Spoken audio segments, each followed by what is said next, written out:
Welcome back to Slow Pitch City here in Dorchester. It's the SPO Miken Elimination Championship. Ryan Robinson alongside Steve Camus, and going to get going here for the what could very well be the last game of this tournament so far. The Orioles, the undefeated team after beating the Naturals last night in our feature game on the Saturday night broadcast, to get their way into this game, taking on the Aftershock. The Aftershock coming up with a big win just a few moments ago over the Naturals, and that one a tight game to finish things out, but at the end of the day, as mentioned, the Aftershock going to get the victory, and that will bring them to this game and the spot here. And as we mentioned earlier with Steve, a chance to go to the Canadian Championship. The Orioles, as you've seen so far here on our Rogers TV broadcast at this point, have been a very dominant team, even going back to their game last night. They've had a little bit of an up and down a bunch of ways, but that game last night only got to the fourth at-bat around so far in the game, and they had a big first inning, put up 9 runs in the first inning, 4 in the second, and then adding in an additional 6 runs in the third, and then really took things over in the fourth inning, and an absolutely huge outpouring of offense in that game got them to the victory. So the Orioles against the Aftershock here in the finale. Now the spot here where the Orioles, if they win this game, they will win the elimination and move on down the line. For the Aftershock, since the Orioles are the undefeated team, they will have to beat the Orioles in this game, and then there is the possibility that if the Aftershock win this game, there will be an additional game after this as well that the Aftershock would have to win in order to move on. And that pitch to the left-hand side kicks things off. Beerworth, as you take a look, that pitch, just the ball takes an odd hop over at third base. So Beerworth is on to start the game. And it's Ryan Yakura, the middle infielder here for the Aftershock. He takes that ball the opposite way. It will get caught. No tag on the play. So Yakura is the first out here. Tries to go the opposite way here, but the fielder was shading towards the right field side. Dave Bolt now, second baseman here for the Aftershock.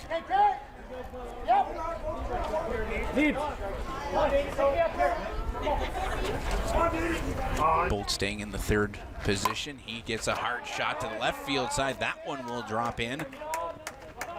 And runners move up as Beerworth goes to second. Bolt to first on the hard single.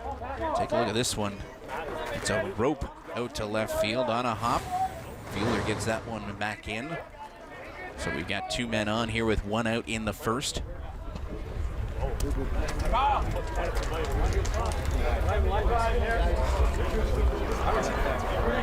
Pitching this game, Mark Foster here for the Orioles. Steeler Cup, Steeler Cup. Big shot through the middle. Aftershock get another one on the board. Run comes in to score as Beerworth makes his way in. Bolt moves up to second, and Pat Severin at first.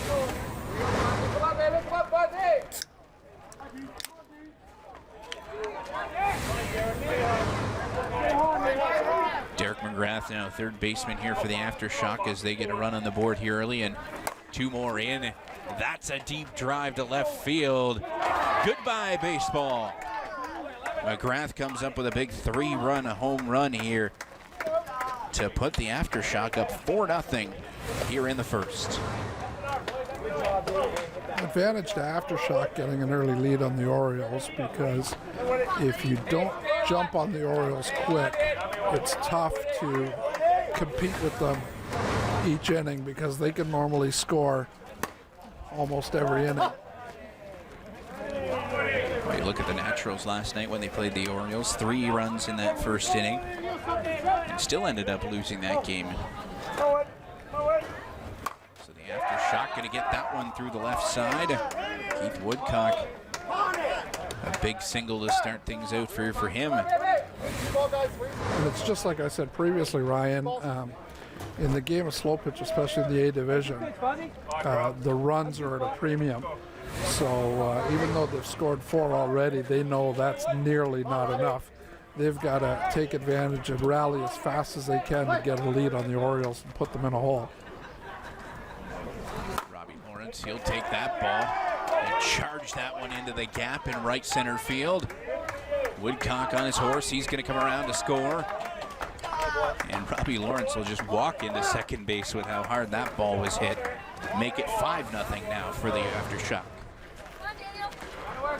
And you hear us speaking about the Orioles even when they're not playing, and that's because the Orioles are the team in the A division that have the most championships.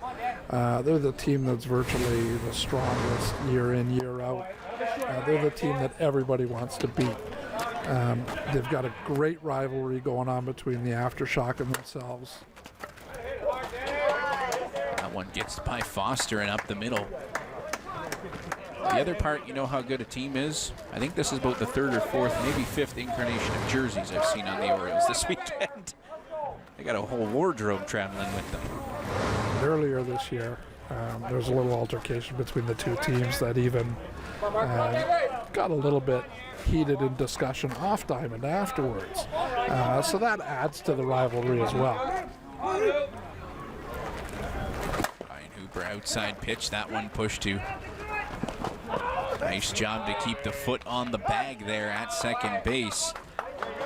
It's James Kelly, the big man trolling the middle infield here for the Orioles.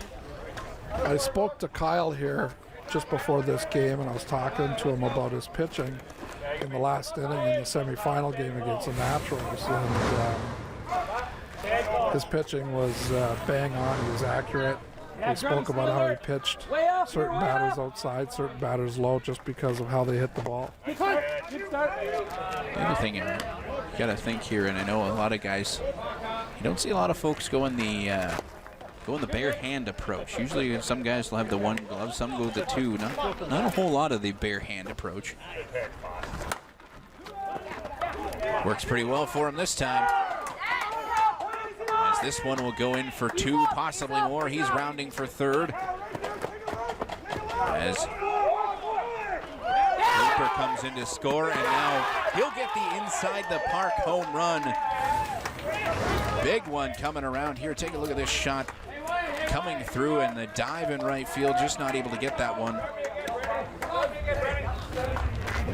And then the ball comes in, and a miscue on the relay, and then the ball comes thrown to the plate. It's off.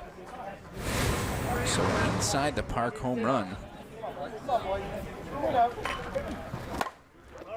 And another hard shot down the line. Just hooks foul. As it's Brennan Beerworth with his second at-bat here in the inning. So the Aftershock bat around in the 1st.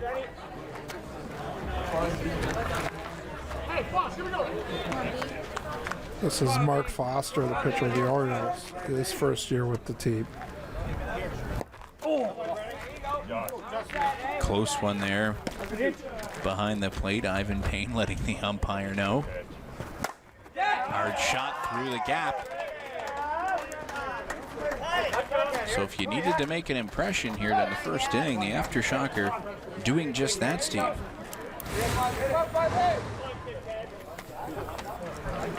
The Aftershock keep rallying for the next batter or two. I could see the Orioles slowing down the game as we saw in the semifinal. Hard shot, left center field gap. Center fielder moving over, making the catch. And it's the 3rd out of the inning. Hard shot to center field, just not able to get it there. Well, the Shock got the start they wanted. They got the jump on the Orioles. Now it's about trying to defend the Orioles. And in their lineup, in the Orioles lineup, it's basically singles hitter, home run hitter. So if these guys get on base, he's singles hitter, you're going to see a lot of guys go for yard. So after the first, the Aftershock will bat around for an 8-0 score here and putting up a big number in the first inning. The Orioles will look to respond, starting things out with Wayne Perrant. He's their leadoff man, has been all weekend. Parents from the Windsor area played with a team called the Henchmen that were around for many years. Hanson's Henchmen have come back into the A division, but it's a totally different team. The team Parent played on was a team that contended for championships, as the Orioles do today. Henchmen were one of the strongest teams in the A division if I was to go back 10 to 20 years. So Wayne's been around a long time. Wayne is small in stature. He's gotten older now, so he's lost a little bit of power, but even up to about 2-3 years ago, he was one of the players in the A division as one of the long ball hitters. He's the guy in the home run derby, winning the home run derby or coming close to winning it. It's all about swing mechanics, and he's got them. As I've always made mention of, and anybody who's heard a broadcast I've done, I always make reference to my dad always saying you always got to look out for sometimes the smaller guy, because the bigger they are, the harder they fall. And Wayne's going to use the full length of the batter's box. The batter's box is 7 feet long, and he'll come right back as far as the umpire will allow him, and he'll step twice into the ball when he hits it.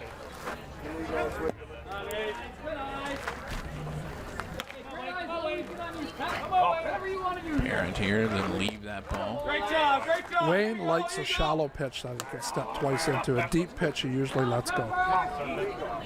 Great job. He will draw a lead-off walk here. He'll make his way down to first, pass the baton here to Rob Sitch.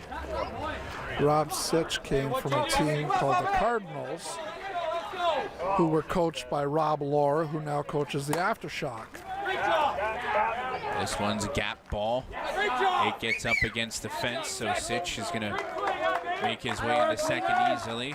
Parent over to third, so second and third here right off the bat for the Orioles. Jeff Filardo approaching the plate. We've seen him hit a couple of good jacks so far this year. Yeah. Jeff's always been able to go yard, but he's developed into a place hitter who can spray pretty much anywhere he wants to. Inside pitch there. After the Aftershock put that 8 number up on the board, Steve, obviously for the Orioles, they'd like to see an 8 of their own, but got to think they want to get up in that 5, 6, 7 territory at least, just to let the Aftershock know they're not going to go quietly.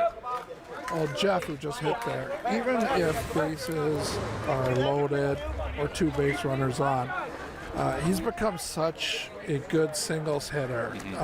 He normally won't go for yard. He'll leave that alone for somebody else, and he'll just try to chip away and add 1 run on his at bat and let somebody else go yard. Curtis Nebel here.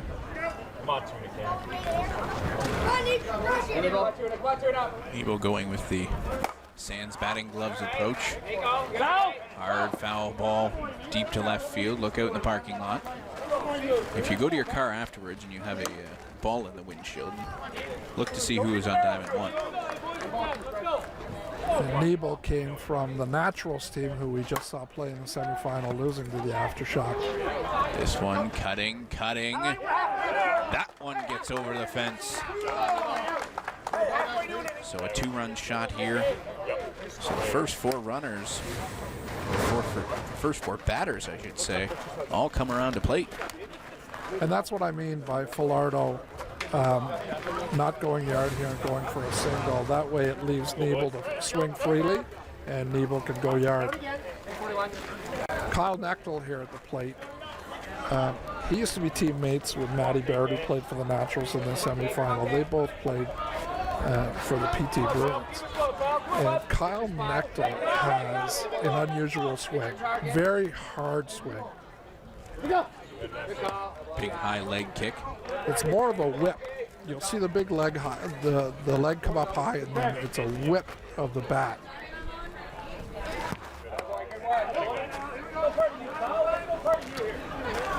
Okay, come on, come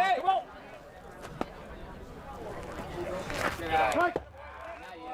This one going for a strike. I've seen a couple of different styles of swings here on the Orioles side. You know,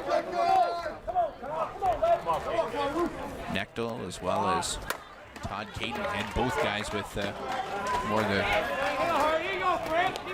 different style of swing, but nonetheless it still works. As you take a look here, a big leg kick and then a big pickup on the mound there. Frampton last year was in the middle of a situation that was very ugly. He was a base runner going from first to second, and he took a line drive throw from the player trying to turn a double play right in the face. Ooh.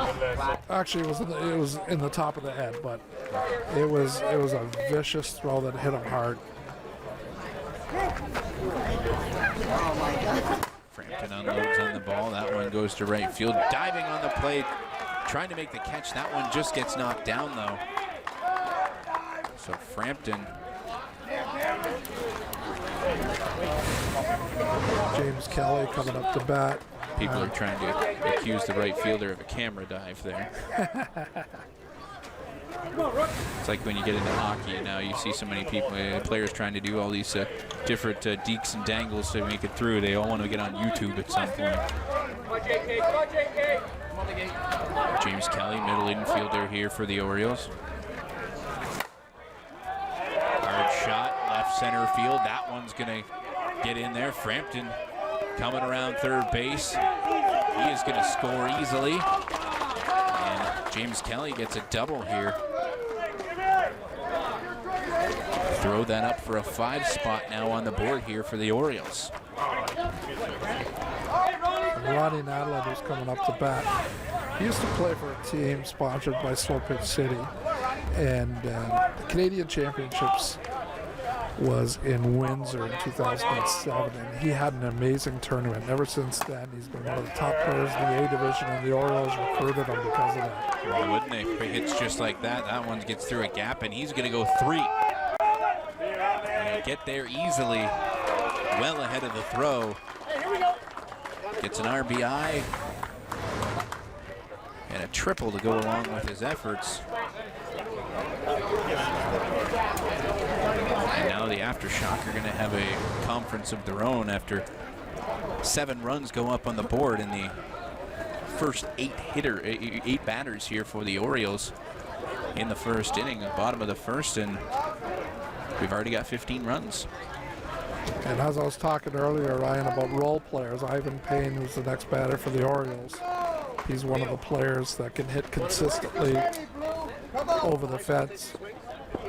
So don't be surprised if you see Ivan swinging for the fence here. You got a screen? You got a screen? All right. What the Orioles have done predominantly over the last few seasons is the bottom 3 hitters on the team are evaluated, and they decide whether You stay or you go. that's right. And that's how this team has become so strong over the years. They keep strengthening their team year after year. Get the barrel on it, Ivy. So 1 home run here in the inning. 7 so far for the Orioles. Payne's getting a high fly ball, but just got under it. No tag on the play. So that one goes for the 2nd out here in the inning. He's definitely looking for a deep drive there.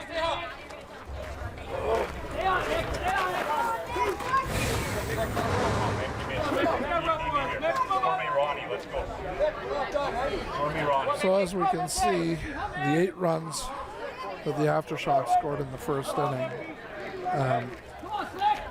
are not enough to Hard shot, that one to left field for the third out. As you mentioned, Steve, 8 runs up on the board looks really impressive when you're leading things off, but when the opposition comes back and puts 7 of their own on the board, you don't feel just as comfortable as maybe you did when that 6th and 7th run and 8th run came through in that first half. and right now mindset for both teams is Aftershock's thinking we got to work really hard to win this game, and the Orioles are relaxed with confidence because the 7 they put up on the board in the first inning is a normal inning for them when they hit the ball properly. Where Aftershock, they put up 8 in the first. They need to work really hard to score those runs. Well, the other thing too is the Aftershock know that they need to beat the Orioles twice if they want to win today too, so that might add to the comfortability of the Orioles at this point. Mind you, if the Aftershock come back and can put 7 or 8 runs up yet again in this inning, that might not jar the confidence a little bit, but it'll affect it. James Kelly there, number 8 on the Orioles. He's also a former henchman. He's been around the A division for a long, long time. He started playing in the A division in his early 20s. Got a very impressive chin beard going on there. Just some guys you see the full face beard. He's just got the lower chin version. I'm still working on a beard of that impression. Inside pitch here. As Dave Bolt had a single and came around to score back in the first inning. Dave Bolt's played in the A division approximately 20 years, and probably 15 of them were with the Orioles. So you got to think for Dave, when you're in a finals position and you want to maybe beat the former team a little bit more when you got those spots in hand. Dave was always the leadoff hitter for the Orioles, center field. Pat Severin.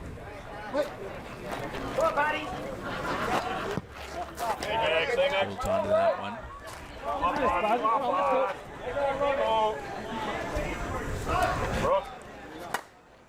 Hard shot, center field. That one will even clear our camera position quite easily. So Pat Severin puts another 2 runs on the board here for the Aftershock. 2-run shot to center field. Ball, guys, please. Here we go. Low pitch here for Derek McGrath.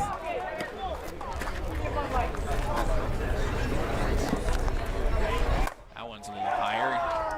McGrath is going to take a cut. Now take a look at 2. He's going to second base. He'll get in there standing.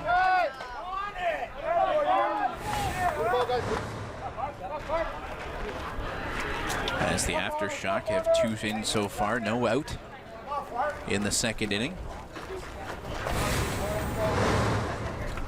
So here's Farmer coming up to bat. Came into the game as a pinch hitter in the semifinal with an important single.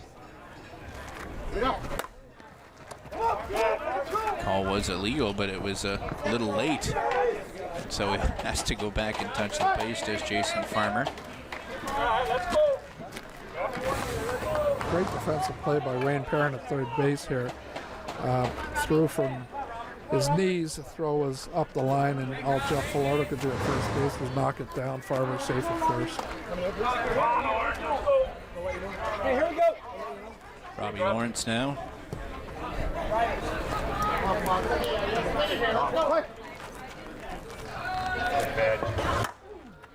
Hard shot down the line. Hits it and walks away. Robbie loves the long ball.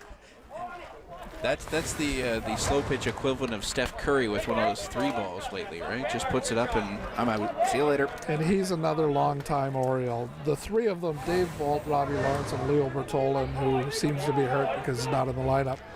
Those 3 players played in the Orioles for a number of years. They were core group guys.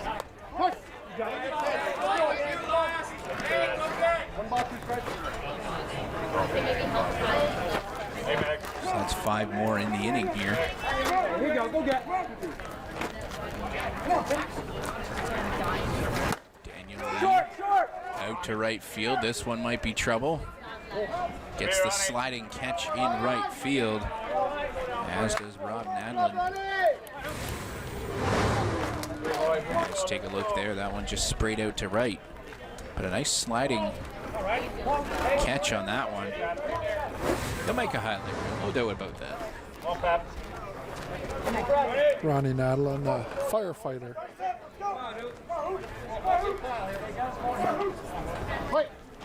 Ryan Hooper here. As the sun continues to make an appearance and then hide behind clouds. As this one will go for a hard shot through the left-hand side. Hooper's going to get a single. His second time around.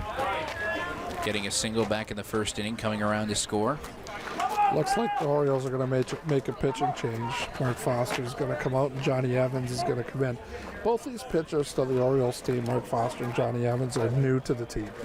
A gentleman by the name of Scott Lee pitched for the Orioles for 20 years. Well, not for the Orioles, but played in the A division for 20 years. Pitched for the Orioles for the last 10 or so years. Decided to give it up this year. So both these pitchers are new to the team. That's Johnny's just getting his gear together, getting ready to come in for Mark. We could see Mark come back in later in the game. What's going to happen is Grant Garrett, the coach of the Orioles, if one pitcher is pitching better than the other, he'll go with him. But if they're both getting hit the same, whichever one out of the two, out of Evans and Foster, are hitting better at the plate, that's the one he's going to go with.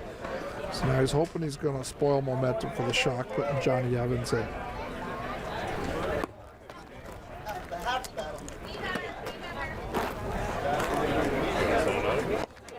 So he'll get a couple of throws in here.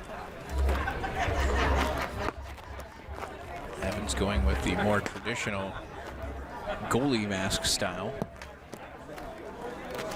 It is produced by a baseball company though, so you can't strictly call it the hockey mask. If you came out sporting something with one of those hockey logos on it, we'd probably start asking some questions. Johnny Evans took a line drive to the ribs about 3 years ago, and the bruise was unbelievable. I believe it broke a rib or two, slight break, and he's still pitching. Johnny Evans been playing in the division as long as all the other senior guys. He was a phenomenal shortstop for a team called Higgins. That one will head out of play. Inside the park, home run last time around for Kyle.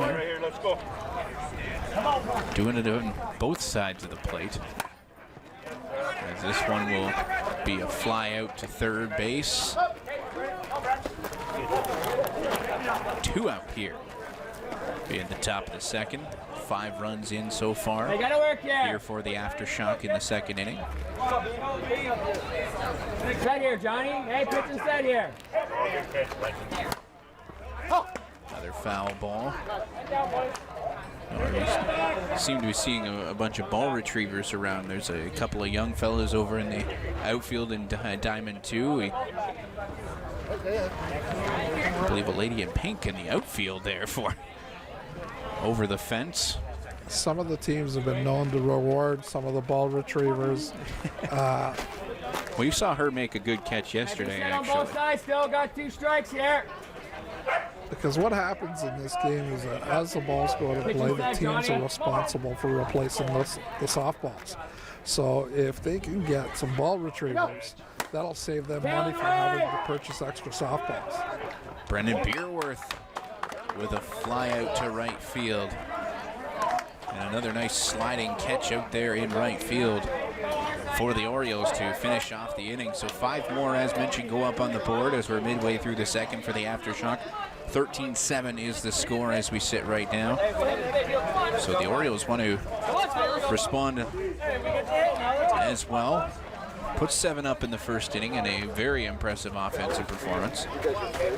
It's a lot of ground to cover in the outfield, but they do a nice job. A lot of the outfielders have spectacular speed. And the reason they only have 3 outfielders in the outfield where they do play 10 players defensively is because if they don't go with a loaded infield in this A division, and what I mean by a loaded infield, you've got the traditional 4 infielders, and then they stick a 5th infielder in the middle of the infield to also defend. If you don't do that in this A division, the hitters are so good at picking the spots that they will just get single after single. So they sacrifice some territory in the outfield in order to congest the infield to stop the players hitting from the batters hitting holes. Hey, Fox, let's go. So it looks like Foster's still in the game. He's hitting. So I think what they did was they put Johnny Evans in for Ivan Payne. I think they took Ivan Payne out because Frampton came in to catch, and Johnny Evans went in. Come on, Fox. Come on, Fozzie Bear. Come on. Let's roll, baby. Mark Foster here kicking things off in the second inning.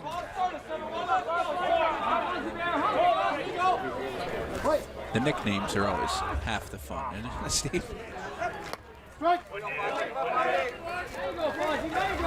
You may be able to hear in the ambient sound that Mark Foster is known as Fozzie. Foster deep right field. That's one moving over, and the right fielder makes the catch. 1 out here in the inning. Hooper with the catch out and right. Hands the baton to Wayne Parent. He drew a walk back in the first inning and came around to score.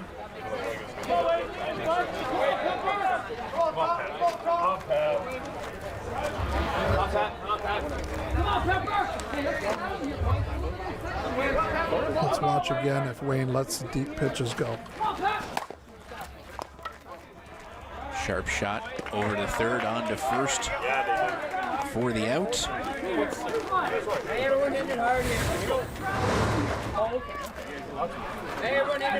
Let's go, Sitch. Rob Sitch stepping in as you see the third to first put out. Sitch had a ringing double back in the first. Outside pitch there. Anyway, here. Come on, Sitch. Come on, Bobby.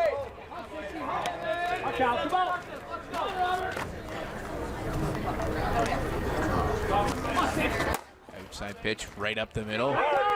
Knocked down, throw on to first. The third out here in the inning. So no runs on the boards for the Orioles this time around after having a big one in the first. 13-7 the score. We'll take a break and have the third inning for you next here on Rogers TV.